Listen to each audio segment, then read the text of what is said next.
Welcome to The Persona. I am your host, Zoe Shaw. Since this is the very first episode of the show, I would love to give you guys some background as to why I started the show and what the show will be about. If you're wondering why I'm calling this a show, it is because it has been my ultimate dream and my ultimate goal to be an entertainment journalist and have my own show so I can talk about things that I love, such as fashion, music, and film.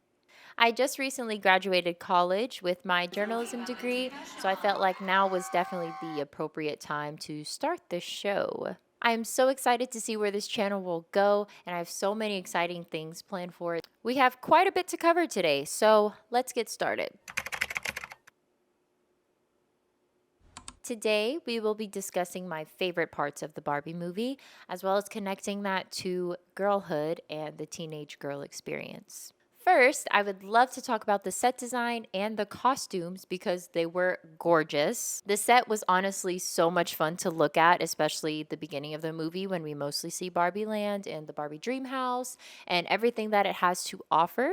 While watching the film, I was instantly transported to Barbie Land with all the beautiful bright colors and the plastic looking things. I just loved seeing how fake everything looked. For example, when Barbie was making her breakfast or eating her breakfast and she didn't really eat anything and she didn't drink anything out of the cup when she was pouring, I think it was milk. Nothing was coming out of there, which I thought was really funny because it makes me think of all the times when I would play with my Barbies and we had to feed them and we didn't really feed them anything. Like just those small little details really contributed to how this movie made me feel. Let's talk about my personal favorite looks from the film. There was a lot of vintage Chanel, especially from the 1995 spring collection, which I honestly adored, and I feel like it worked perfectly for the film. Aside from the stunning vintage Chanel looks that we got, we also had a lot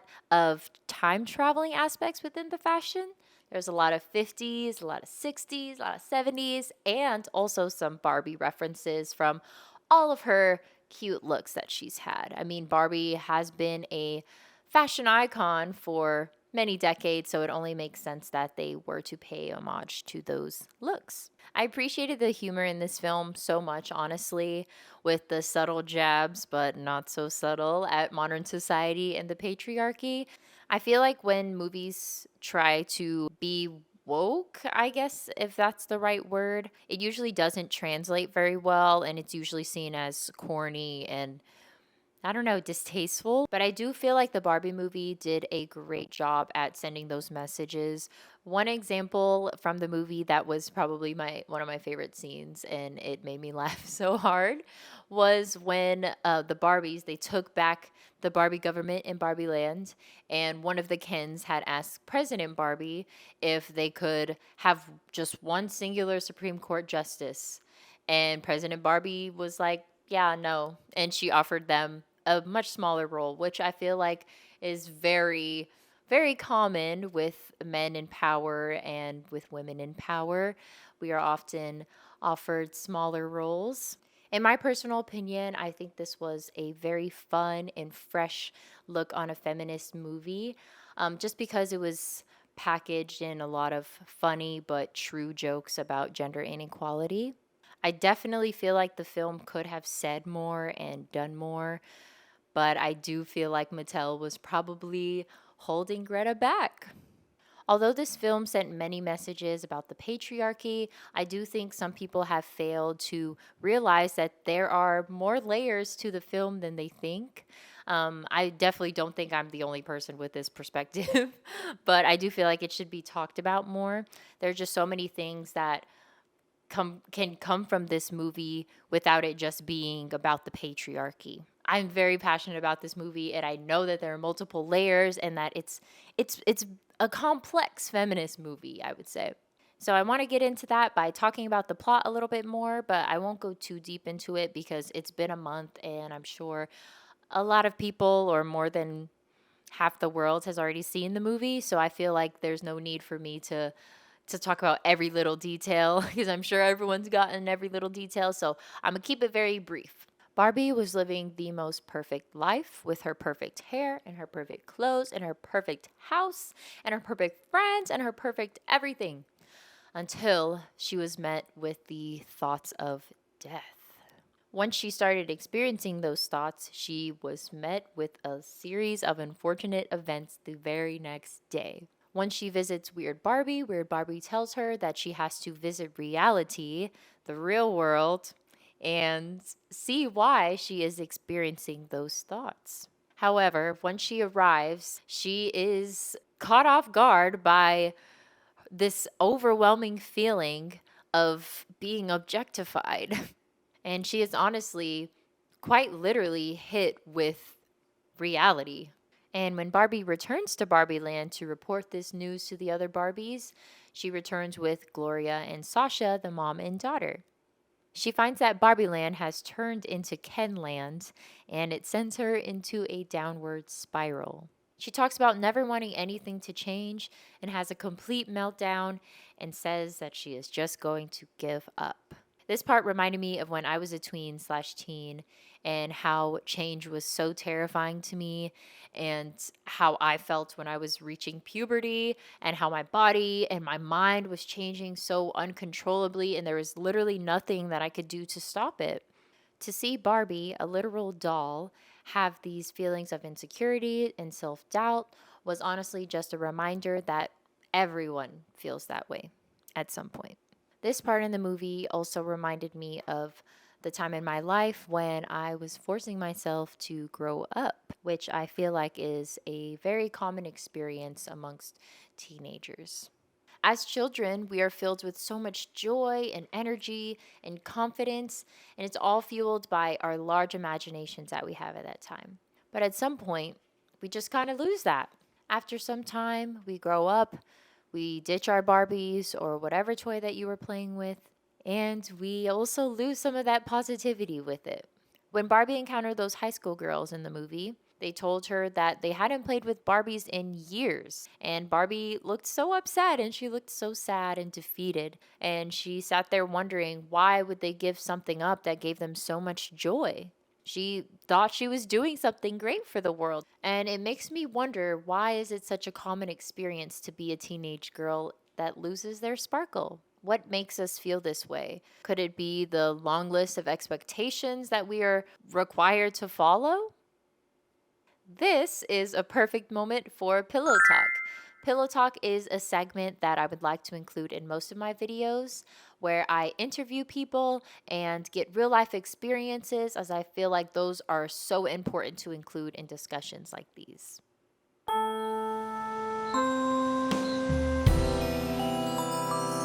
Welcome to Pillow Talk. Today we will be discussing our experiences as teenage girls. I would love to use Pillow Talk to dive deeper into why teenage girls slip into that state of insecurity. Today I have brought on my bestie Booze to discuss this topic. Would you like to introduce yourselves? Yes. I'm Halima and I'm 21. I'm Meredith and I'm 21. I'm Maggie and I'm 22. All right, so let's start off with the first discussion. This one is a fun question, so feel free to talk about as many songs as you would like. What is a song or album that you would choose to represent your teenage years? Like Lord. Just Lord. Just Lord. Like Do you have like a Like specific? Buzzcut Season. Or like, I don't know. So like Pure Heroin. Maybe something like angsty. Mm-hmm. But I can't think of it off the top of my head. But Lord. Lord. That's good. I'm gonna give it to Maggie because I beat him. No, I get it because I'm thinking about it too because I went through so many intense phases with music Yeah. and being really into certain artists and a lot of the 2014 Tumblr That's the only one. scape. So lots of things that fall within that bubble, but I mean, I have to agree with you, like Pure Heroin, like that album was everything. I would listen to that, the CD, in the car with my mom on a loop. Like every word of like that album, every note she sings, like that's it. Like not only is it what I was listening to, it's also very representative of the experience. I was kind of weird in high school, and I listened to. Oh, this is so bad. I listened to so much Paramore. Like it. So did I. Like, Paramore was very relevant in my teenage years, and even now. I listened to All I Wanted Was You, like on repeat, like 20 times a day. Yeah, me and that song are And like. I was in class, like, I don't know. I was really into that in high school. Yeah. And I hid that. I didn't. Because at that age, like, you're kind of, ashamed, yeah, like- you're like made to Yeah. kind of repress that, I which is know. weird. Like, why are we told to repress our taste in music? You're right. And really our taste in anything. Yeah. All right, and what's a TV show that y'all would connect to your teenage years, if any? It can be, I kind of know it. The way I want to say Gossip Girl. that. Why would you say I Gossip can't Girl? relate to Gossip Girl. But that's the thing. I feel like, so the reason Mine I'm would not asking be y'all this Gossip Girl. question is because, like, I thought of Gossip Girl first because I don't relate to Gossip Girl at all. I don't relate to any of those bitches at all. Like, I didn't grow up rich. I didn't grow up with all of that money. But I feel like East Side. I feel like it definitely influenced like how I thought about things. Like, if you think about it, they were 16, 17 years old and they were doing crazy things that I don't know, like I feel like only they could get away with like at that time. Yeah. I always watched unrealistic shows because Me too. I don't know, I liked that. And so I loved Gossip Girl, like Vampire Diaries. I was obsessed with Grey's Anatomy. I always just watched shows that I knew was never realistic in my life at all. Like that would never ever happen to me. Yeah. But I loved watching it and like pretending I was like, yeah, like Damon was. Like Yeah. that, like I was dating a vampire. Like That's so real. would That's so always say- real. It's that escapism, y'all. No, literally like. Yeah. One that I think of is like the Carrie Diaries, because at that age, the dream was like, I'm gonna graduate high school, I'm gonna go to Parsons and or FIT, and I'm gonna live in New York, and I'm gonna study fashion, and like I'm gonna like kind of live a life parallel to the one that is being played out in this show. Obviously that didn't happen, and that's okay, because I was 15. I didn't realize that that really wasn't gonna happen, and I'm still content. But it was always like, I always went for things that I felt were like kind of matched up with my aspirations, however realistic they may have been. I don't know, and it was just fun. I don't know. It depicted high school in a fun way, and then the different era was cool too. Yes, I so agree like with that that. show. Carrie Diaries. Ooh, yeah. That was my stuff. Well, let's talk about social media. At what age did y'all start using social media? I started in like 6th grade. Sixth grade. And what was your first like social media network or networks? Instagram. Instagram. Yeah. Instagram and then Snapchat. What about you? I think I was in 5th grade when I got Instagram, and I just knew about it because I guess some of my friends, they were like messaging on Instagram, and low-key I got FOMO when I was 10, and I was like, what are y'all talking about? And they were like Instagram, and I was like, what is that? And so I immediately got on that, and then I got Snapchat in like 7th grade. Oh wow, I also had Kik in like 6th grade. Definitely forgot about you. Just like opened something up in my brain for a second. That traumatized me. Yep. Wait, no, I lied. Mine was Tumblr. Really? I never had Tumblr. I had to. Well, consider yourself lucky. 'cause it was bad out Yeah. there. Okay, my first social media was Instagram for sure. It was when I was in 7th grade, my first year at the school that I transferred to out of being homeschooled. And I remember having to beg my mom to let me have an Instagram account because everyone else had one. And I was like, I really want one of these. She's like, honey, I'm just nervous about it, safety and things you're gonna see. And I'm like, I need to have one. And I kind of wish she would have like made me hold off for a little longer because I don't know. If we go through my past usernames, I think one of them was like _awkward, _cheerleader, _ and the profile picture was like me on top of one of those platforms that you climb at like Jump Street or like one of those trampoline park places. Like I'm hunched over and it's terrible. And I was just, I don't know, I think I was insecure. So I was trying to like, well, if I make fun of it first, no one else can. Even though no one even cared that much, but I didn't know. But at so. that age, you think that people do. Exactly. And like that. That's how my brain was working. I Oh, was yeah. like, oh yeah, everyone cares about what I'm doing right now, and they're gonna judge me for everything I'm doing. And it's so But- weird because it's like no one pays attention to me, no one likes me, everyone hates me, but everyone's watching every single move that I make. Like, no, they're not. Yeah. They got their own stuff they're wrapped up in. Like, And I would definitely say that social media made that worse because you're like constantly seeing what other people are doing, and people are constantly seeing what you're doing, like depending on how much you're posting. But like still, like people have access to you. Yeah. And at that age, I feel like was not great for me. Same. I don't know. Like, how do y'all think that affected you today? At that age, I think it didn't really impact me that much until now. I didn't really see how much of an impact it has. And I feel like what I was seeing on social media, like all the like influencers or whatever, they were posting such like fun, crazy stuff. And so when I got into like high school especially, I was like, oh, I need to post that too to get people to like me. And now I'm like, I kind of regret that one video I posted of me doing this thing. Like, I don't know. I feel like I didn't take it as seriously as I do now. And I still be posting willy-nilly, but like definitely not anything like that I'm like embarrassed about. Yeah. So I feel like that's the only way it's really impacted me. And maybe like my body issues and stuff, but I feel like that's everybody. I don't know. I mean, you can count me in that. I know, I'm like, I'm in that category. Yeah, like I am, unfortunately. I'm definitely in that category, but yeah. What about you? I think mine was majority like body issues and like self-esteem issues. And I don't know, like I was always caring about what people thought of me, how I looked, how I dressed. And I don't know, like even in middle school, I was like, how are these girls so pretty? Yes. I was like, that's insane. It was weird. And I'd be like, what the? Oh, this. Like, how? And then social media made that even worse. Yes. Because it was like, all you see is beautiful people, men, women, their perfect lives. Yeah. I don't know. It definitely affected more of my self-esteem than like, oh, they're having fun. I really didn't think about that at all. Like having a fun life and posting about it. I don't know. That was my main thing. I don't know. The way that I feel like the biggest long-term impact that sticks out to me is that it almost like fragmented my identity in a way. Like I have my identity, like who I am, what I do on a day-to-day basis, how I live my life, you know, myself, that people who are close to me like know of me and what I do.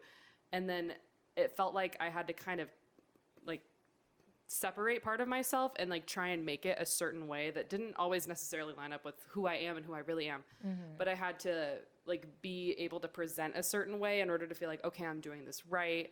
Like I want to do it like this girl that I saw, and like I want to wear what she's wearing, and I want a little hair bow bun from this Instagram tutorial because I want to look like this and I want to be cute, or even lifestyle things. Even as like a middle schooler, I'm thinking about this stuff and I'm thinking I have to look a certain way. I have to look this type of way on this public page. I don't know how long I was private. I was private for a while, but I don't know. It was always so separate from who I was and like what my life was really like. So it felt weird, and like there were two different, I don't know, facets of who I am. And sometimes I still feel that to this way. I still feel a pressure to like be different in one way than I am really. And I don't want that pressure. Yeah. I mean, it makes it hard because social media is kind of like set up that way. Like there's so many trends, so many micro trends that everyone wants to follow. I mean, I'm guilty of it too. Like Cute. Yeah, like I'm sorry. They're like trendy for a reason. Exactly. Like they're trendy for a reason. Like if I find something cute, like maybe I will copy it a little bit. Like sorry.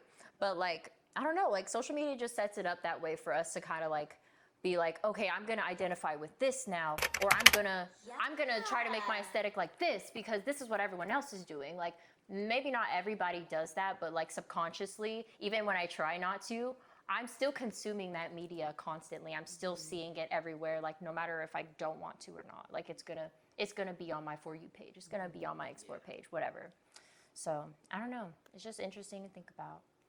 Like our parents, they didn't grow up with social media. So, and I know like every teenager, no matter what generation, grows up like a little gloomy, a little sad. Like I just wonder, a little angsty. Like I just wonder like how different it was for them, you know, like, and how they grew up, like what made them, what had them in down in the dumps. Yeah, they didn't have social media like we did. I just because slap like, them I always think, okay, well maybe there's like some sort of parallel situation that they grew up in where they're experiencing a similar situation, similar phenomenon, but it's just different in a different era, different context, and maybe it's the same feelings that they're getting. But at the same time, I'm like, is it the same? I don't know. Maybe there isn't something that made them feel the same way that this has made us feel.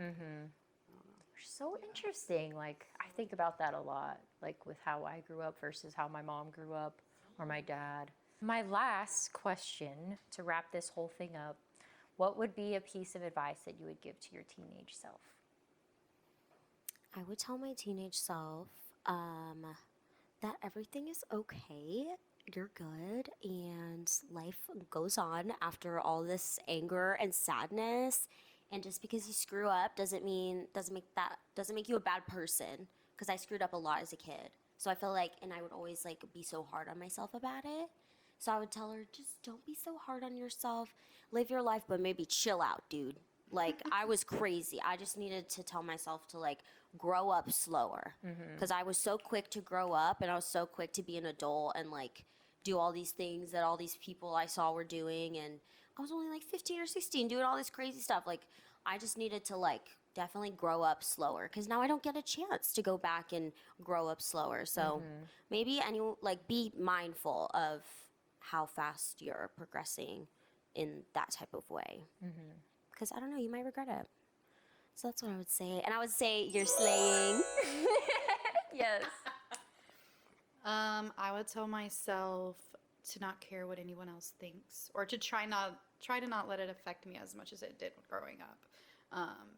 Because now I'm like, I still care a little bit what people think about me, but it's not as bad as it used to be. So I definitely tell myself that.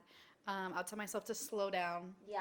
Because I also wanted to just grow up, and like I moved out at 17.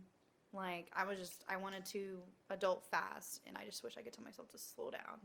Just like take your time. You're just a kid. Yeah. I would tell myself, someday you will be understood by people, or you'll feel understood by people. And you might not right now. You might not feel like anyone gets you right now, and that's kind of normal, and that's going to happen.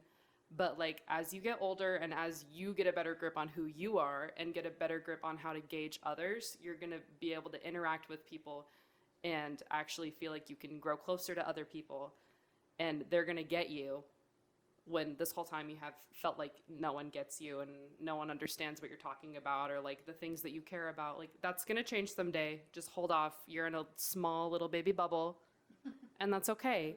But it's very temporary, and things will get much better once it's over with. So that's what I would say. I want to say another thing. Can I? Yes.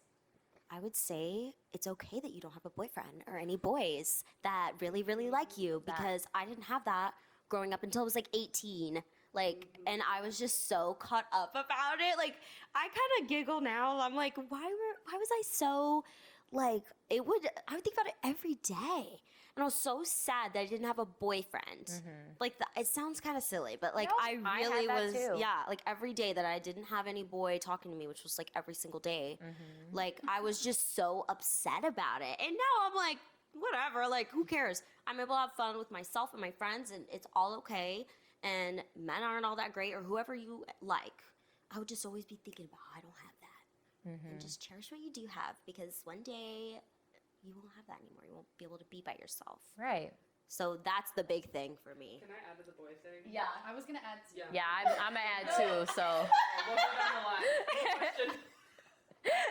I would tell myself you don't need a man's attention to bring you happiness and to bring you joy and to make you feel wanted and attractive and stuff like that, because I feel like ever since I got on freaking Kick when I was in 6th grade, I felt like I always needed a man's attention. I always needed someone texting me, telling me I'm pretty. I was definitely boy crazy, like really at a really young age. And I just wish I would tell myself, you don't need a man's attention to make you happy and make you feel good about yourself. Because I didn't learn that until like the end of high school. Yeah, and that's what I wanted to add on. Like, I feel the same way. Like, I spent years, like getting very minimal attention from boys. And anytime I, like, actually went out of my way to try and receive attention from boys, which wasn't very often because I was insecure, I don't know, it just never panned out the way I wanted it to. It never ended up making me feel the way that I had intended it to make me feel. And it usually just ended up making me feel bad about myself. But at the same time, I continued to pine for someone. It was like what you said. Like, I was like, I just want someone to tell me that I'm pretty. Yes. because I just want to feel pretty. I can't make myself feel like I'm pretty right now. I've tried. It's not happening. So I want someone else to do that. And especially from this, like, I don't know, the perspective of a boy. Like, it's so different than like a girl saying, oh my God, you're so pretty. Like, that's a great compliment, and it always will be. But like, especially at that age, there's so much value that you place on like hearing that from somebody, or just even feeling it. They don't even have to say the words. Like, that would have been enough for me. But I don't know, I would tell myself, like, you're gorgeous, girl. Like, I know you don't feel like they're paying attention to you, but they are. Yeah. You're just a little embarrassing, so they don't want to tell anyone about it. And that's okay. Like, it's a secret, and that's okay. So that's what I would tell her. I would tell her, they're feeling it. They're a little nervous about it. Yeah, like I definitely went through that too. Like, I remember crying to my mom, like, no boys want me. Like, no boy wants to be with me. Like, I just remember like sobbing, and she was like, girl, like, relax. Like, you're 16 years old. Like, you don't need to have a boyfriend right now. Like, just kind of, just do you. And I was like, "Ah, Mom, you don't know. Like, you don't understand. Like, I don't know. Definitely that like angsty teen, like just wanting to be desired for some reason at 15, 16 years old. Why do you want to be desired? I don't know. But it's also happening around you. Like, think prom and homecoming. Yeah. I dreaded that every single year, because I'm like, I'm going to sit here looking like a fool. I'm going to sit here looking like a freaking fool because I'm sitting here, I'm not doing anything, but I want someone to ask me so badly. Like, I want someone to just be like, oh, I want to take her to prom, and come ask me, and me be like, yes, thank you. And that never happened, and that's okay. Like, that's what I would also tell myself about that, because that was always a big thing for me, the promposals and the hoko proposals. I'm like, well, I'm never gonna. People would make like such big deals. Yeah, and that's also that added to wanting to experience that, is because you're seeing it happen around you, and you're like, I want that. Like, I want someone to look at me like that, or like go out of their way to do something like that. But it goes back to the comparing yourself to others. The social media thing. Yeah, because it's very tied to social media. Like all of the like the signs, like the doors, prom. That used to make me so mad. Oh my God. Like, I'd be like, oh, great. Like, I'm like, I'll make my own damn going sign. to prom together.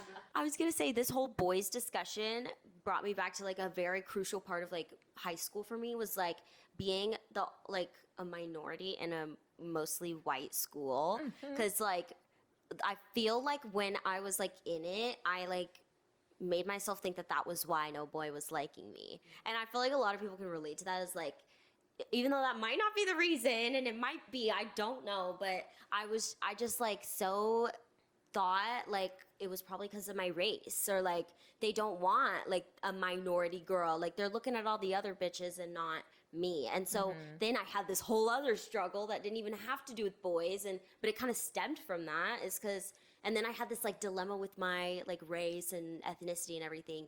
And so I feel like having issues with your hair. What do I do with and my your hair and the amount of body hair that you grow and your discoloration and all that stuff. It's like that really like impacted how I grew up too, because I grew up in a very, very like white place, for lack of better description.